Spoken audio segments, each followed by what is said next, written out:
ಈ ಹುಳನ ಗೊಬ್ಬರದ ಹುಳ ಅಂತ ಕರೀತಾರೆ. ಇಂಗ್ಲೀಷಲ್ಲಿ ಯೂಶಲಿ ರೂಟ್ ಗ್ರಬ್ ಅಥವಾ ವೈಟ್ ಗ್ರಬ್ ಅಂತ ಕೂಡ ಕರೀತಾರೆ.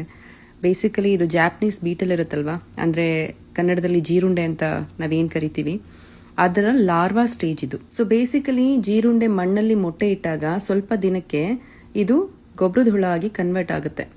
ಮತ್ತೆ ಅದೇ ಗೊಬ್ಬರದ ಹುಳ ಸ್ವಲ್ಪ ದಿನ ಆದಮೇಲೆ ಜೀರುಂಡೆಯಾಗಿ ಹೊರಗಡೆ ಬರುತ್ತೆ. ಬಟ್ ವಾಟ್ ಎವರ್, ಈ ಜೀರುಂಡೆ ಅಥವಾ ಗೊಬ್ಬರದ ಹುಳ ಎರಡೂ ಸಹ ತುಂಬಾನೇ ಇನ್ವೇಸಿವ್.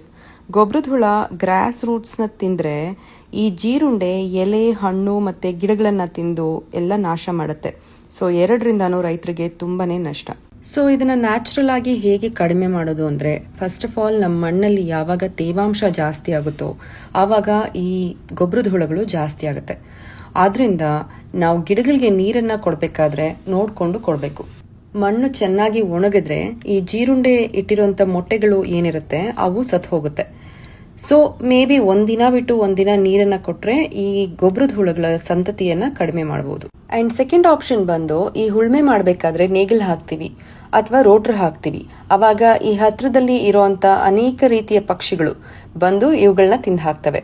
ಹಾಗೇನೆ ನೇಗಿಲ್ ಹಾಕಿದಾಗ ಯಾವಾಗ ಈ ಗೊಬ್ಬರದ ಹುಳಗಳು ಆಚೆ ಕಡೆ ಬರುತ್ತೋ ಬಿಸಿಲಿಗೆ ಎಕ್ಸ್ಪೋಸ್ ಆದಾಗ ಕೂಡ ಇವುಗಳು ನ್ಯಾಚುರಲ್ ಆಗಿ ಸತ್ತು ಹೋಗುತ್ತೆ. ಸೊ ಬೇಸಿಕಲಿ ಭೂಮಿನಲ್ಲಿರುವಂತ ತೇವಾಂಶನ ಕಂಟ್ರೋಲ್ ಮಾಡೋದು ಒಂದೇ ನಾವು ಮಾಡೋಕ್ಕಾಗುವಂತ ಕೆಲಸ. ಮಿಕ್ಕಿದ್ದೆಲ್ಲ ನಾವು ಉಳುಮೆ ಮಾಡುವಾಗ nature will take care of it. ಇದಿಷ್ಟು ನನಗೆ ಗೊತ್ತಿರುವಂತ ನ್ಯಾಚುರಲ್ ರೆಮಿಡೀಸ್. ನೀವೇನಾದ್ರೂ ಈ ಗೊಬ್ಬರದ ಹುಳಗಳ ಸಂತತಿಯನ್ನ ಕಡಿಮೆ ಮಾಡೋದಕ್ಕೆ ಡಿಫ್ರೆಂಟ್ ಆಗಿ ಏನಾದ್ರೂ ಮಾಡ್ತಾ ಇದ್ರೆ ಕಾಮೆಂಟ್ಸ್ ಅಲ್ಲಿ ತಿಳಿಸಿ, ಎಲ್ಲರಿಗೂ ಯೂಸ್ಫುಲ್ ಆಗುತ್ತೆ.